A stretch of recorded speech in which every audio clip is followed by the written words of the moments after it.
Here we go. Okay. I'll just check that we're in the group. All right. I will start. Yes, you start. Welcome, everybody, to She's of Love. Today we have the wonderful, amazing, incredible Morgan Lee on the show, which I feel so blessed. We both feel so blessed to have you on Yeah. today.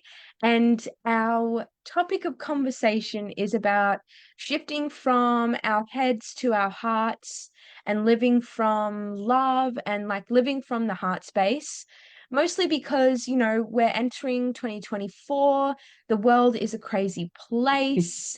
There's a lot of fear going around, and I feel like it's so much easier in my experience, it's been so much easier to enter the fear and the mind and the ego space with how much shit is going on in the world. Like it's literally crazy.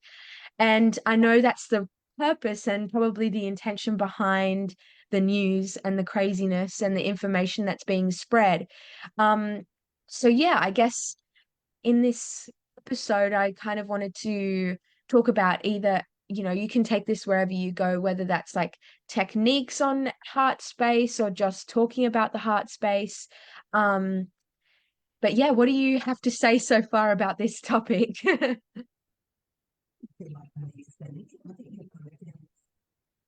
We can't hear you, Morgan.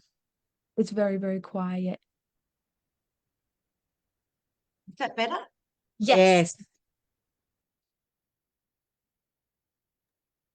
I've got a rag here. It is like a sauna in here. I have to keep like patting myself down. And I saw when you said that, I looked over and I saw that I'd thrown the rag over the microphone. So yeah, hope that's better. Yeah, we can hear you now.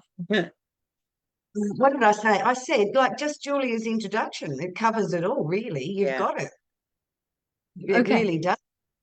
What do? We stay out of that external. Yeah. We drive ourselves to stay away. Don't look at the news. Don't read the paper.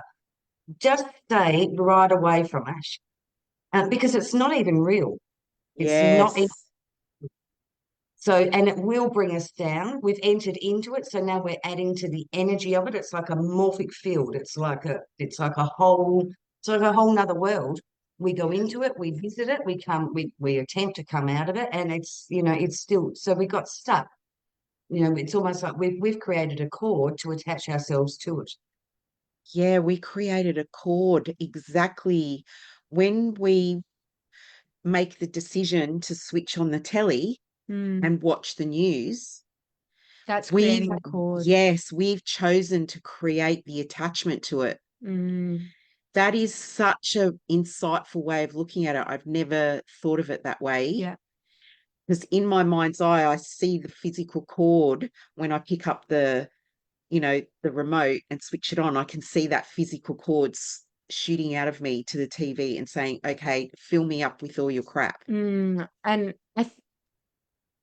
what I was going to say is, I think there's been a big shift recently, especially in 2023, with moving from the news to then moving to social media. Mm. I've talked with like teachers who teach students, obviously like kids, like primary school and high school teachers, who talk with students who believe these students like are convinced of these world events because they saw it on a TikTok or they Mm. saw it in a like someone said it on social media. And I think especially TikTok and Instagram Reels and whatever version of it you want to say has created this like fast-paced information dump where and also access where anyone can become a famous, like recognizable person and can say anything they want to people. I know that With I, no yeah, with responsibility. no responsibility. Yeah. And this is a platform mostly used by kids. So it's become like I've just felt a big shift in society recently. And I've seen it myself because I've been on TikTok, I've been on Instagram Reels, I've been on everything because I started off loving it. I thought that there's these really good sides, which there is, but But like everything, there's But like polarity. everything, there's polarity, and Yeah. it really sucks you in. And I feel like there is a chord there, but it's like mutated to be like, it's like genetically modified to be stronger. It's, Like, yeah, because it presents itself as one thing. You're thinking it's entertainment, you think it's harmless. It's just, 5 minutes of like not scrolling even. or whatever. But it's covert because Mm. the information we're getting now packaged in this, you know, package of entertainment. I'm here to entertain you. And it's presenting information in ways that we've never seen before. Mm. And kids are buying in and they're getting, I wouldn't say addicted, but No, you can say addicted. yeah, probably. Yeah, Okay, probably. I mean, it's scary to think. Yeah. let's look easy as this. You've got millions of people, if not billions of people all over the planet watching TikTok. And Mm. every minute they spend on there, they are losing their energy to TikTok. So TikTok grows a morphic field, much like any other addiction. It becomes a morphic field. It's so powerful that every time you go near it, you're drained of energy, one, and two, you're feeding it. And even if there is good stuff on TikTok, you're feeding this massive big morphic field. It's an energetic monster of distraction. It robs us of our power. How do I know this? I had an experience with it 2 years ago. I'm very, very visual. Like it's harder for me to stay here and look at reality than watching all the visions that are constantly coming. Somebody sent me a TikTok reel, I don't know, 2 years ago, and I'm like, oh, this is cool. I started watching it, and I watch it for 10 or 15 minutes a day. And after 4 weeks, I had to start swiping my visions. I actually had to put my hand up and swipe the visions. And I know it was my higher self showing me the dangers of getting involved, of getting hooked into and becoming a part of a morphic field that's making them all this money, and we become the fodder of what we get involved in. Mm. So I Wow. set my page up that I've only got spiritual stuff that comes in. I've got no news that comes in, no advertising, no negative. As soon as somebody starts talking negative stuff or whatever, I unfollow them. Because it's my energy field. I'm responsible for it. And if I'm going to go and get involved in these morphic fields of Mm. distraction, of purposefully set up to drain us of our energy, I've got no one to blame but myself. Yeah, so true. And this is the thing, when you're talking to people who but you can clearly see, I clearly see in my day-to-day life, I can see people are being addicted to certain things like the news. I fully believe that people can be addicted to the news because I saw my mum constantly switching on the news and I'd be like, Mum, why do you, because I was a kid, I was like curious because I thought the news was so boring. And so I would ask her, why do you watch the news every day? And she said, oh, because I need to be informed. So in her mind, watching the news was a smart decision. And and I grew up not feeling the same way. I never liked watching the news. Um, what I did kind of get addicted to was current affairs shows Mm. because they would present news items in a very different way, and I didn't find that boring. So that's how I would tend to like get in on the TV was I would watch these current affairs shows. But I see people addicted to the news and social media and things like that. And if you try to say to them, they're like, oh, I'm just this thing that's happening in the world is so stressful and I'm really feeling it. And you say, well, just switch off the news, stop watching it. Don't allow yourself to partake in that stressful Mm. activity of watching the news. Oh, but then how would I know what was going on? And I'm like, is it happening in your backyard? Is it happening on the street? Is it happening to your neighbors? It's not in your life. It's not happening to you. And so why are you stressing about something that's happening that you can't do anything about. Yeah. And they'd be like, but then they feel like they're being a bad person Mm. if they're not allowing themselves to be informed about what's going on. I must be a horrible person if I shut it out. Yeah. And that's the clincher. That's how people get hooked in, Yeah. because they don't want to be a bad person. They want to know what's going on because they want to feel bad for the, like, oh, I feel bad for the Ukraine and I feel bad for these war-torn countries.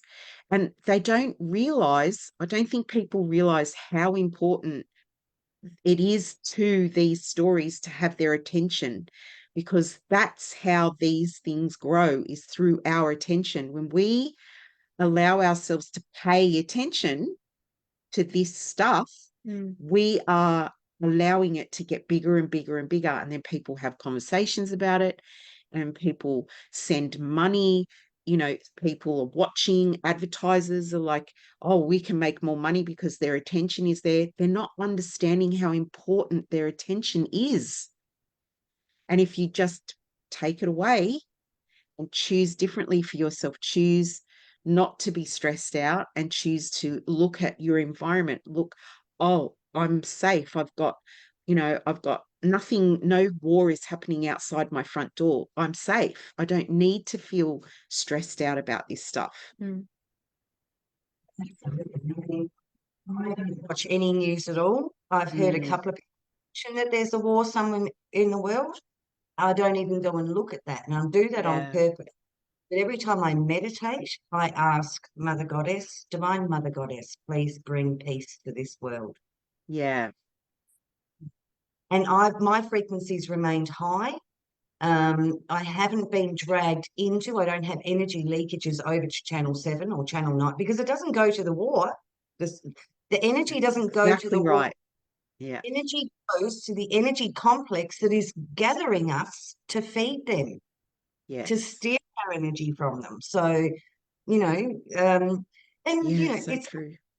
actually to keep our frequency high, and whether it's cigarettes or alcohol or the news or TikTok or Facebook or any external distraction has created an energy complex that is like a siphoning vampiristic leakage for us. Yeah. Yeah. I Yeah. my talking about the head and the heart, so 2023 was about overcoming the headspace for me quite a lot. Like, it was a very big focus on Me too. navigating the ego and fear and this and that and anything to do with the headspace. And I think battling in my mind, it's made my energy more sensitive and more raw. Like, I've seen that as I've lived in the headspace, I've become a lot more sensitive energetically. Like, I watch a movie now, and if it doesn't sit right with me, I'll feel off for like a day or 2 days. If I like things like that, I'm trying to figure that out. I'm trying to Yeah, it's navigate what you're where that is. consuming that is affecting you. Yeah, I Yeah. feel like there's some, like, I think it's also not just to do with my headspace. I think probably also working a lot and being tired and being in a more like exhausted physical and mental state has led to that sensitivity. But I think I would like to change in 2024. My focus is to change that sensitivity into a good thing, and like bring that sensitivity, own that sensitivity, and bring that sensitivity into my heart space and like own it there. Mm. Because I'm very sensitive already. Like, I've been sensitive my whole life Yeah. to energy, to myself, to if anyone said anything mean to me, I have held that insult, and I probably still remember it to this day, even if it was said to me many years ago. Now, I've done a lot of work on insults and like I've let it go and stuff, but I'll still remember it. And yeah, so like I'm very sensitive to a lot of things.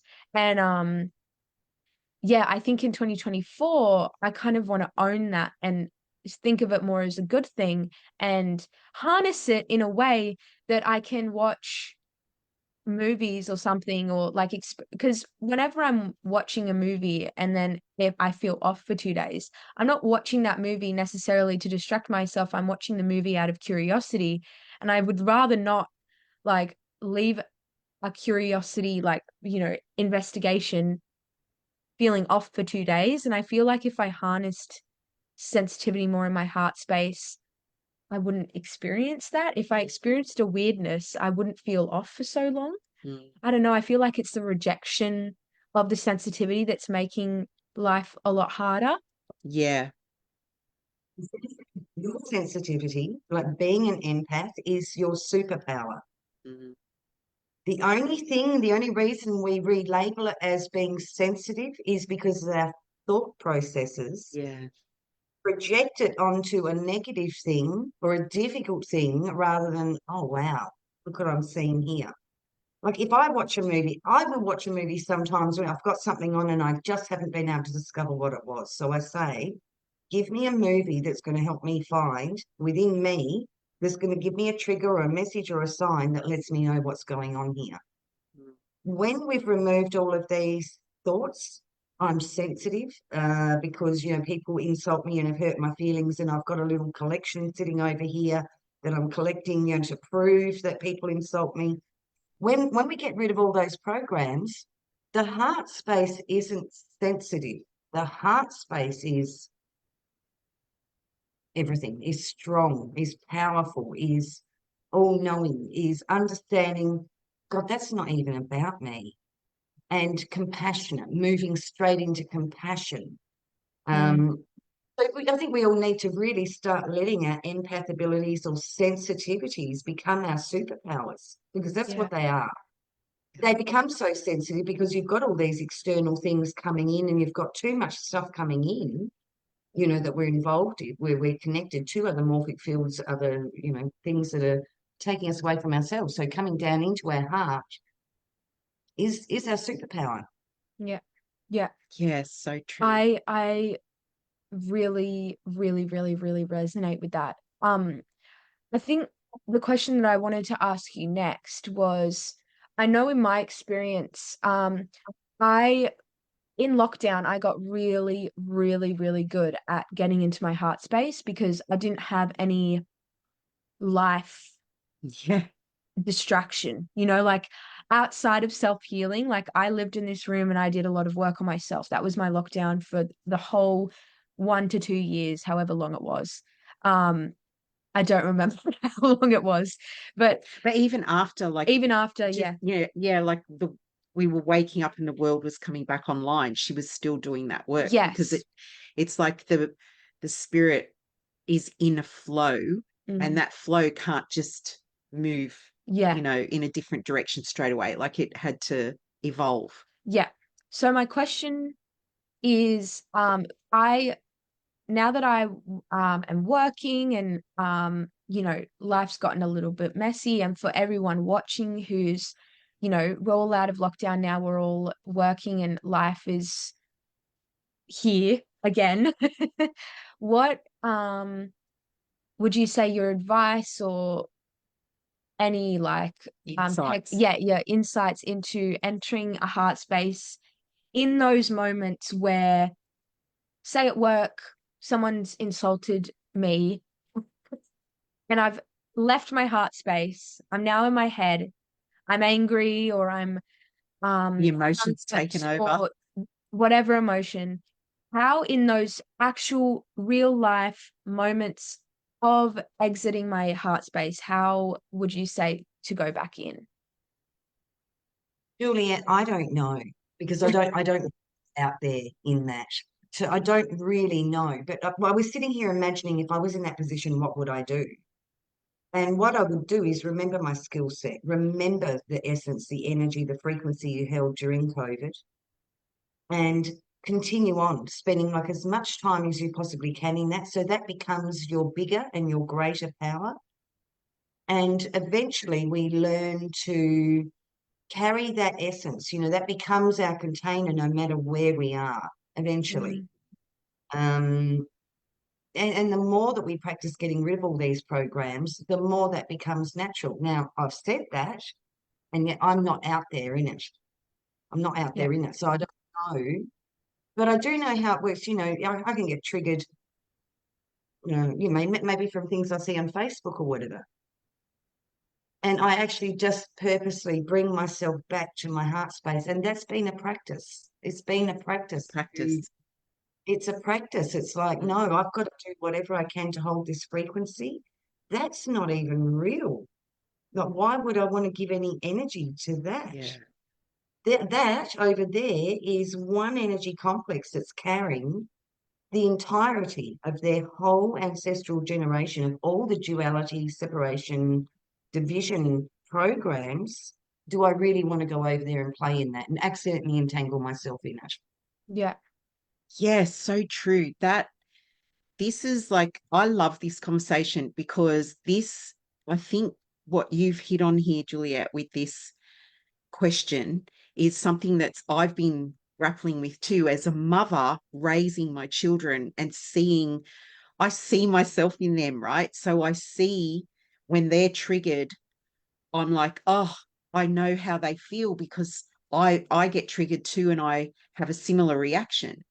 And so then I've got two layers of this going on. I've got my trigger and then I've got the feeling of guilt that I've given that way of dealing with that trigger to them because I'm seeing them deal with triggers similarly to the way I was. And so you gave them your programs, and now yes, as a mother back and we're trying to advise them. And our job really, Claudia, is to clear that within ourselves, because when yes, we clear within ourselves, we change not only our DNA, but our children's DNA as well. So I there love is that. no, it's only you. Yeah. Everything that you see Juliet going through, or your son, I've forgotten his name, Bryn, everything you see them going through, they're just showing you things yeah, that you haven't cleared in yourself yet. So if you think they're suffering, it's your job to clear that in yourself. So you're giving them a hand, but more importantly, yourself, to clear it in their whole ancestral lineage so they don't have to have these things go on anymore. yes. And I've realized that now because I'm homeschooling my son. And I had to get out of this idea in my head that I was his teacher and we were sitting at a table and I was teaching him his ABCs and things like that. Actually, the approach that I'm taking now, because that wasn't working. It wasn't working for him and it wasn't working for me.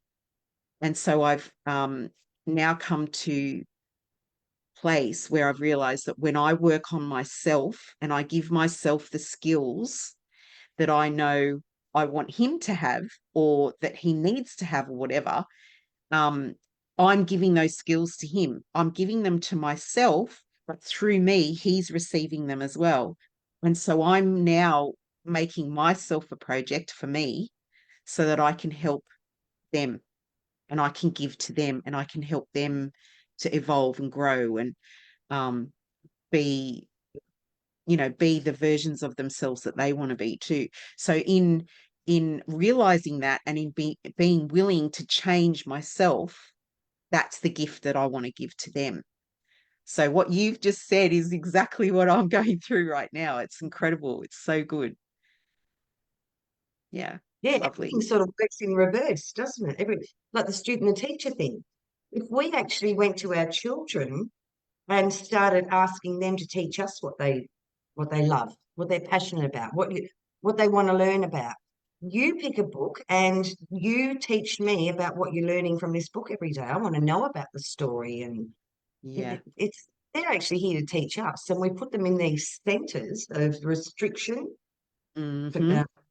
conforming, losing their whole identities and being molded into the citizens that the government want.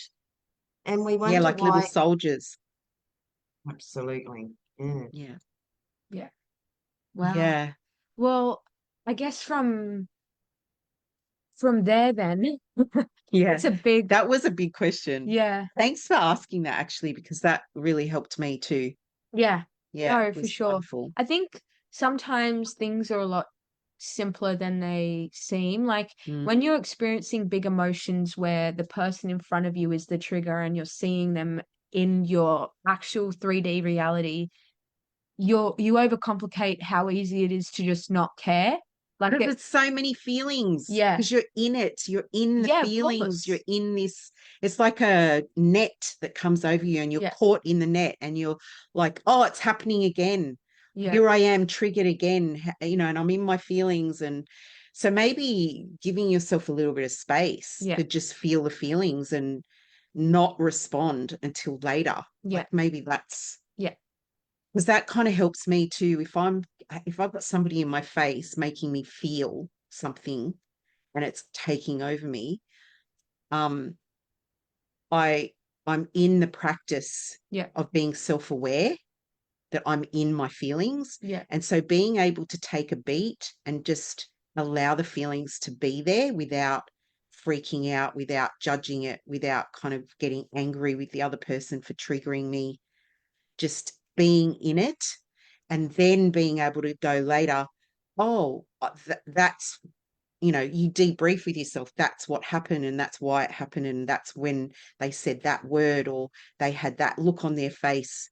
I exploded inside, mm, yeah, and then you can go back and figure out, well, why do I feel that way? And forgive yourself and have compassion. Like you were saying, Morgan, have compassion for yourself that you reacted in that way because it comes from somewhere in your past. It could be a past life, it could be a past experience, it could be in your childhood, it could be a program that came from your parents. yeah, There's a place where it comes from. And if you have the desire to move through it, you're not going to be able to do that by bypassing it. You have to feel the feelings. You mm, have to go through the experience. yeah, yeah.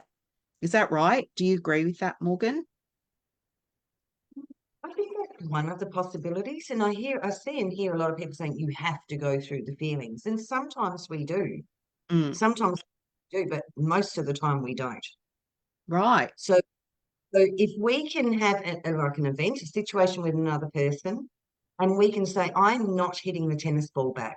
I'm not going to get entangled in this, but I am triggered.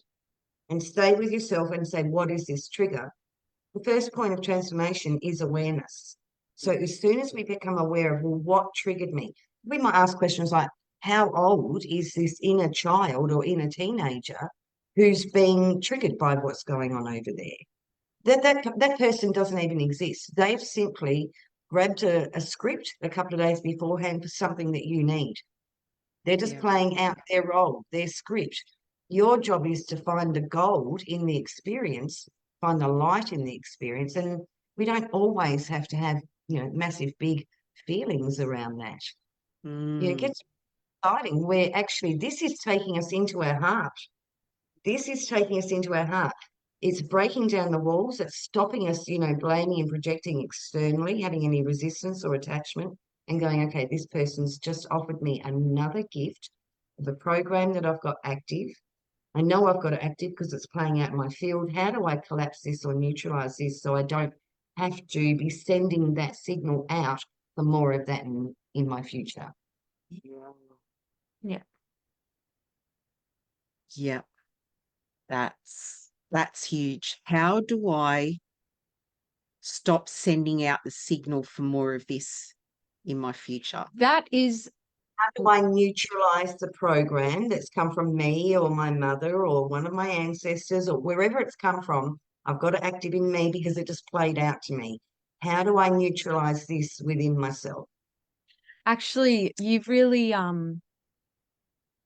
triggered a lot of memories in me because I love what you're saying, and I think what I'm about to share really shows the magic of the universe. So I was very much like whenever I want to figure out a trigger, I journal or I go through a meditation, or like I've learnt meditation techniques to do it, or I just journal a lot. And then by the end, I know what the trigger is and I know what it is. Now, you say like the first step is awareness. I'll be aware that there's a trigger, and then the journaling or the meditating allows me to identify the core of the trigger. But then what I find a lot happens is I'll identify it and I'll do my best to heal it through journaling or through meditating. Sometimes I feel healed enough just by recognizing it, and that's enough for me that day, or, whatever. But then what happens is after I've identified it and after I've done the work, then the universe will bring the trigger literally the next day or 2 days later Help you practice. to help you practice. And I would get triggered again by that. I'm like, universe, I just dealt with this. Why are you giving this back into my, like, why are you giving this back to me? I just healed this, but clearly I didn't. Did. And here's how it works. So when you discovered it and you neutralized it, and then 24 or 48 hours, it presents again. It was a test. In one way, it was a test, but also in another way, we shift our energy immediately. We shift it immediately. But in our field, it hangs around for a couple of days. It needs to be dispersed. Yeah. So it's already prearranged that it's going to happen again because it's up. It's going to keep happening until you get it. So Yeah. when it comes again, that's your choice point. And, when the trigger happens, I've got three great questions. How do I feel with what this person's doing? This person's making me feel disrespected. Once you find that, then you say, where do I do that to myself? How and where do I disrespect myself? And where have I done it to another? I think one of the things that we miss is we just clear what we think somebody's done to us. To really neutralize it, we need to understand where have we done it to another, or where do we do it to another? And more importantly, where do we do it to ourselves? And you neutralize all three parts and you collapse a triangulation of this ongoing program and pattern that keeps playing out. But yeah, we think that they're tests, but really it's the last of the energy that's already been pre-organized at a script we gave to someone a few days ago. Okay, you do it this day, you do it this day, you do it the next day. It'll keep happening till we say, you know what, I know what this is now. I don't need to react to this. That's fantastic. So basically what's happening is she's neutralizing part of it, but she needs to do all parts before she can neutralize the whole thing. It's like the journaling and the meditating is the theory test, and then the thing is the actual practical test. Yeah, so where you're yes. doing it to yourself and where you're doing it to others, because you've neutralized what they're doing to you or what you perceive that they are doing to you. The other two parts are still active, so it's going to keep playing out. Yeah. Everything happens, everything. It's, we're shifting out of duality, which actually looks like triangulation, Yes. into powerful trinity, where we start building powerful triads, and everything we build has, all the masculine principle, the feminine principle, and the golden child principle of creation.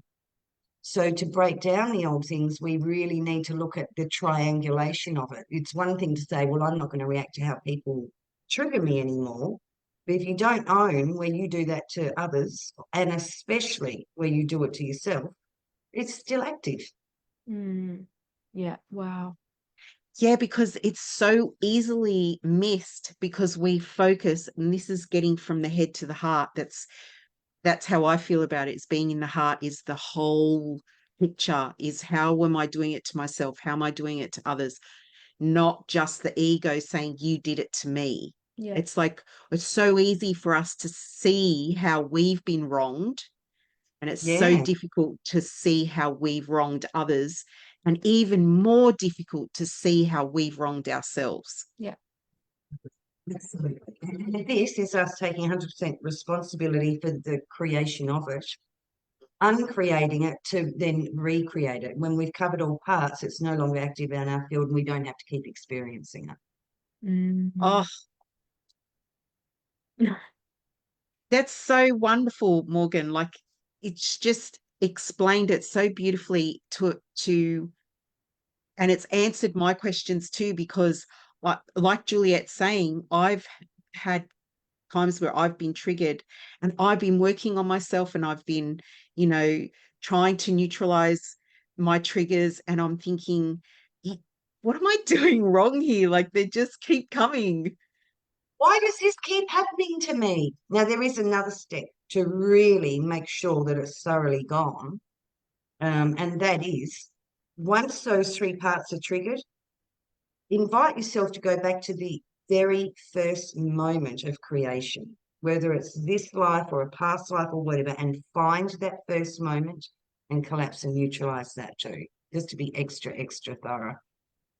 Yeah, right. And can you do that through meditation or journaling? Like, is that journey just, does that look different for everybody? One of your insults. She's saying give. You've got a list of like a little filing cabinet of insults that you've kept there. Give me one of them. Oh, the first one off the rank is you're fat. My mother used to tell me that I was fat. And it was deep. Like it was because how, you know, like I believed it. Okay, so the feeling around that, what is the feeling? The feeling around that is being ostracized or being rejected out of the family, being out in the cold. She doesn't love me because I don't fit her idea of what I should look like. There's a whole bunch of programs there. Rejected, neglected, ostracized, abandoned, unlovable. I mean, there's a Yeah. whole bunch. So you would need to pinpoint which one is the number one for you know, the number one thing, or maybe all of them. Where do I ostracize myself? Where and how do I ostracize others? And this one where I feel ostracized, then you would simply close your eyes and say, I want to find the very first moment of this creation that I agreed to carry this in my soul signature. Where did I first experience this energy of being ostracized? Mm-hmm. Do we need a big long meditation over that? Probably not. I mean, it's simply you closing your eyes and asking to be taken to the beginning point of creation of this as a part of your field, finding it and inviting it to neutralize, understanding it. Oh wow, that's how that happened, and this is how it plays out in my life. And then we come to a point of compassion for ourselves. We own 100% responsibility for the creation, and then it can be returned to the light or neutralized or transmuted, however we see that. Oh, this is going to be my new practice now. Definitely. I'm going to do it. And I'll let you know, Morgan, how I go with it. Cool. Yeah. I think this is life-changing stuff, this conversation. It really it's hugely insightful. What will happen from you practicing that every day, every day, every day, like driving a car? You know, when we first learn to drive, you've got to concentrate on everything. And it's really complicated. And then something happens and it just becomes part of our nature. I drove 36 hours non-stop. And even though I was completely gone, that second nature came in and drove me, you know, when I couldn't. So as we practice these things, and it might seem like a bit of hard work and I've got to be conscious and everything, at some point it just becomes an automatic thing that happens. Yeah. Yeah. Yeah, that's good news. Yeah, that's good news because doing that, I think, is a huge gift to the self and allows you, like, that's such a huge benefit because it will allow me to be in a situation, this is my dream, to be in a situation where somebody is, you know, acting a certain way or doing a certain thing and just not being like, just having compassion for that person and not being involved and not feeling like it's an attack on me or it's not, it's got nothing to do with me. And that trigger isn't sending out the cord to attach to that I'm just gonna person. say thank you for the gold. Thank you for giving me something to look at and work with for myself today. Thank you. Yeah, yeah, yeah, yeah, 100%. Mm. How do you feel about it, Juliet? I am feeling a little bit like, I don't know, it's kind of going over my head at some points, but then other points I'm receiving it deeply. I don't know. I think I'm in a state right now where I'm just kind of in the middle, and I'm finding it like in the middle of my struggle, and sometimes I find it hard to get out and observe from below. And when I'm in my stuff, I find it hard to receive Solution? the solution, yeah. But I deeply resonate with the whole technique of asking yourself, how do I feel about this trigger? What is this insult Where is it telling coming me? from? And what am I doing about how am I doing this to myself? Yeah. Yeah. Yeah, maybe we could do it together. Mm, what do you mean? Like, have an intention, not together physically, I mean, have an intention Yeah. to start doing this and then check in with each other to see how it's going. Yeah, yeah. And then maybe we can let Morgan know and see how we're going with it and let her Yeah. know. Like, yeah. Yeah. I think I really think the benefits of this technique that you're telling us about, I really, really feel like the benefits of it are going to be life-changing. Yeah. Oh, yeah. 1,000,000%. Yeah. And so I want to give it a go. I want to really, like, really try and make it part of my life. Yeah. Yeah. And if we can do that together, like as an intention and be a support system for each other, I think it'd be like doubly good. Yeah. Yeah.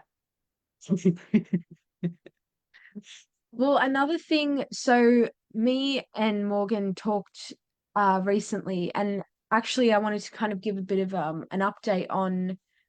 So Morgan, you gave me advice on creating my own meditations and doing them to Oh, work wow. with whatever issue. And basically, yeah, just creating my own, like just recording my own meditations, and I've been doing it I've done it 3 times now, I think. So I'm doing it almost like every second day, not quite every day because I'm working a lot late into the night and I don't have the energy a lot of the time, but anytime I have energy, I do it. Um, and it's I don't know, it's been amazing so far. The first time I did it, I cried. The second time I did it, I almost cried. Um, it's just amazing. And I guess what I kind of wanted to speak to you and share with the audience is that we have all of the answers within us. I'm in this stage in life where nothing external is giving me answers at all. Mm. And It's forcing you in. yeah, and it's a very lonely feeling, like I'm not gonna lie. Yeah, I'm going through something similar, nowhere near as intense as what you're experiencing, Juliet, but I've had similar messages coming to me recently about getting the answers myself and not, like, there's this tendency in my life to want support and want people to help me, but it's coming from a place of being helpless, Yeah. and I'm not helpless. And so I feel like the universe is putting me in positions where I am to help myself and supporting me in that, which, is great, because sometimes it can be a bit scary to kind of try and put yourself out there and um, be toxically independent, which is what society says. But there is a way of doing it. I think there is times and ways of doing it that are necessary and good and healthy, because you are stepping up for yourself, but not in a way where you're helpless or being, like, oh, I can't do this, and being a victim kind of thing. And I'm recognizing, instead of thinking to myself, I'm alone and I'm feeling sorry for myself and this is horrible, this is an opportunity for me to really take the reins and push myself in a direction that I want to go, that only I can understand, and only it's a unique thing for me to be able to step up for myself. It's like, I'm recognizing these opportunities now and not being afraid and not feeling sorry for myself, and taking the opportunity and making it my own and being there for myself. And it's so empowering, and it feels so amazing to, one, recognize it, to be in a headspace where I see it as the opportunity and as something fantastic, and then to be able to step up for myself and prove to myself that I can be there for me. And I haven't been in that headspace for a really long time. And I remember when I was younger, I was like, go getter. And I was like, I'm going to do this and I'm going to do that. And then when, you become a mum and a wife, and you stop thinking about yourself and you're thinking about your kids more. Well, this is like this opportunity now where I can step up for myself again. And it's like, oh, I remember that beautiful feeling that I used to get. And it's so lovely. So this um, source that we are source to ourselves, and we have all the answers within us, and to recognize that, it's such an empowering feeling. Have you been experiencing that too, Jay? The empowering feeling through it? I think at the moment, there are moments, yes, where I feel empowered, but if anything, it scares me a lot of the time for some reason, that I have to figure it out. Right. I have to go through this maze inside to get the answers. And yeah, it does scare me sometimes because I don't want to go through the maze of things. Like, I just want to You just solve the want it. problem, which is such a human, it's so human for me to say that. So yeah, I think it can be really challenging, and if anything, it can be really scary sometimes, knowing that you're the only one that can solve whatever problem. Like, I'm facing a problem right now where I think I'm the only one that can figure it out. And I'm tearing up because it is terrifying It's big. sometimes, Yeah. and I'm sure one day I'm going to look back and think, how powerful was that time in my life? But at the moment, I'm just fucking terrified.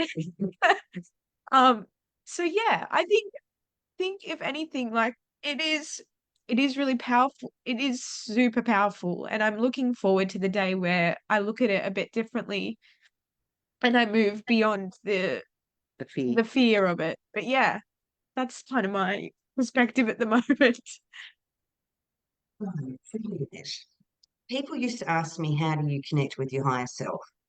And I used to say to them, like your friends, if you've got a best friend, we get best friends, we have to speak to them every day. And the connection is phenomenal. We can almost start reading each other's mind. Then we've got other people that we might speak to once a week, and we're not so connected with them. And then acquaintances, we might speak once a month, and we're not really connected with them much at all. So I used to say to them, your higher self is your best friend.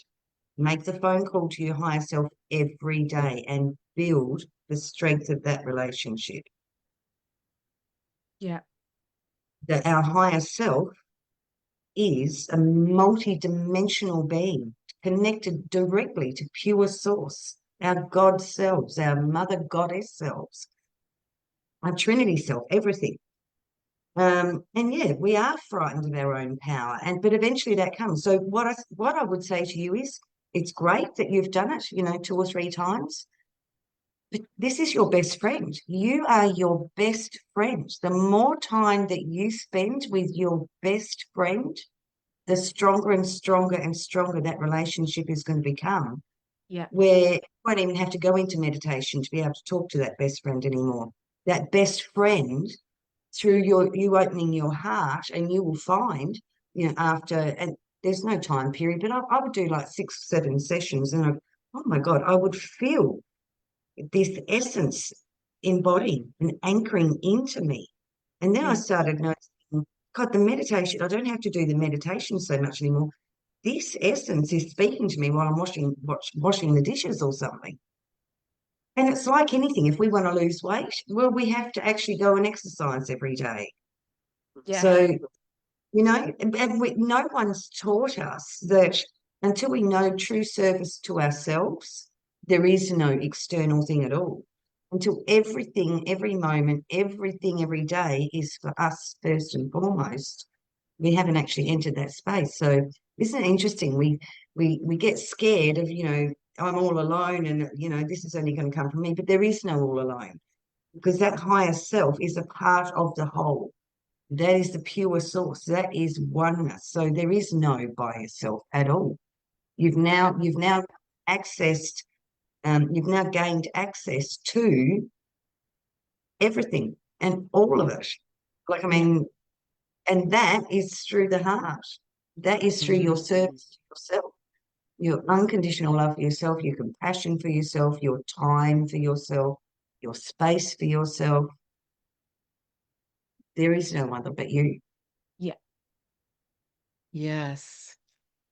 This has been such a healing conversation and so timely for me personally. And I know it has for you. Look at you, you're crying. And so much of this information, I think, is good news and also like that's scary at the same time because if I have all the answers already in me, if I have everything that I need already, it's this process of accessing it. It's a process of believing it. It's a process of trusting it.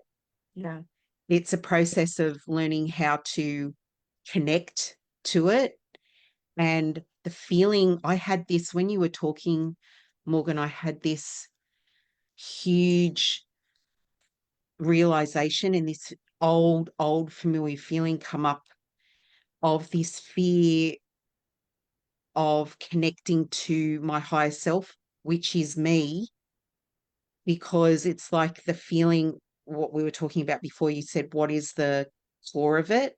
And the core of it is that I think what it is that I was separated. I came to this earth and I separated physically from my higher self because I was unworthy. It's this You I felt yes, you just yes. said I was unworthy. No, that's the thought. Yeah. That's the feeling. Yeah. That's the core of when you were speaking, Morgan, it hit me that you were saying your higher self is your best friend when you connect in and you do that daily practice of connecting in. It was like this feeling of I don't want to connect in. Yeah, that's I don't want to connect in exactly what I got. because I came here to get away from that. I came here because I'm not worthy of that. Oh, now I know where it comes from. Yes. From you. Yeah. So this is what I'm saying, like you and I doing this podcast together Yeah. and doing this work that we do and all the conversations that we have, we're doing it. Yeah. It's like we're doing it because we can't do that yet. Yeah. So it's like we're afraid of Up connecting until this moment. Up until this moment, yes. We've been afraid to connect into that because it's probably something handed down from somewhere. Yeah.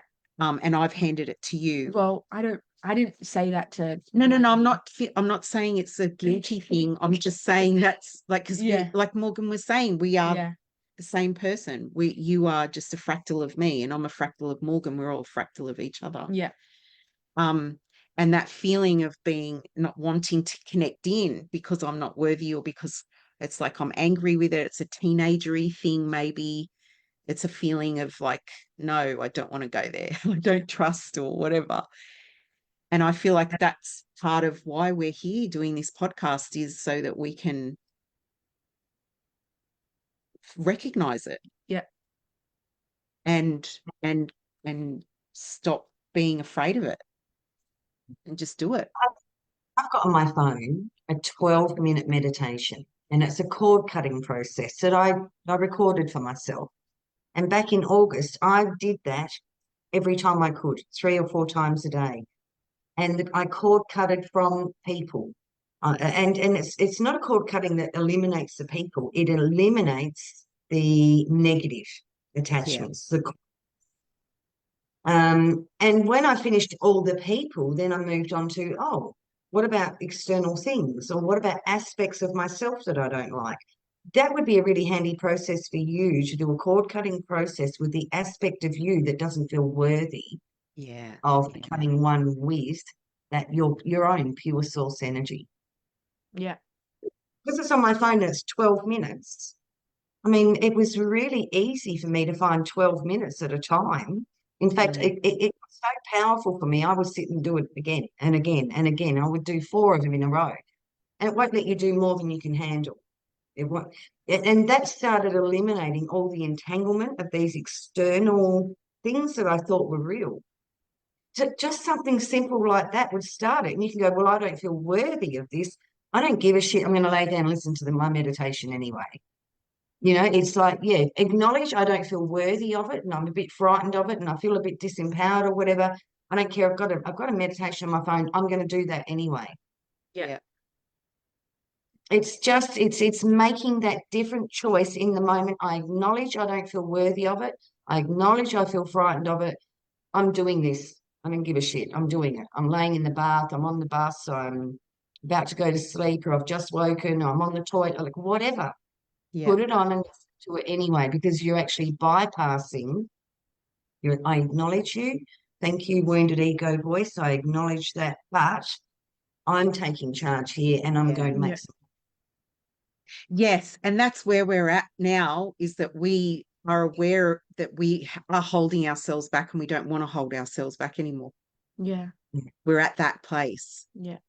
So we want to do the practices that are going to bypass that wounded ego. Because before now, I don't think we were in a place where we wanted that. But I think it's important to be loving and compassionate towards this voice. I acknowledge you're frightened of this and you want to be distracted, but we're going to do it anyway. This is going to help both of us. You know, not to push it aside like you're just an asshole and trying to destroy me, but we're doing this. I'm doing this for you. I'm doing it for me. I'm doing it for us. I'm in charge. I'm making this decision. Yeah. Yeah. Yeah. Wow. Oh, we've hit an hour. Yes. What an hour it's been. Yes. Yeah. I'm going to watch this one back. Definitely. We always have such big episodes and realizations with you, Morgan, every time you come on. So thank you so much.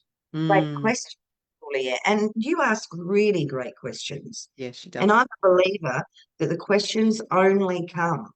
The questions are actually derived from the fact that the answer is sitting in your field somewhere. Yeah. The human mind creates a question because we want to align with the answer. So you actually ask really good, deep, powerful questions. Yeah. Thank you. Well, do you feel complete, Morgan, in today's episode? Yeah? You feel complete? Yes, I do. Okay. Well, thank you everyone for watching and we'll see you next week. Bye, everyone. Bye. Thank you very much. Thank you, Morgan. Mwah.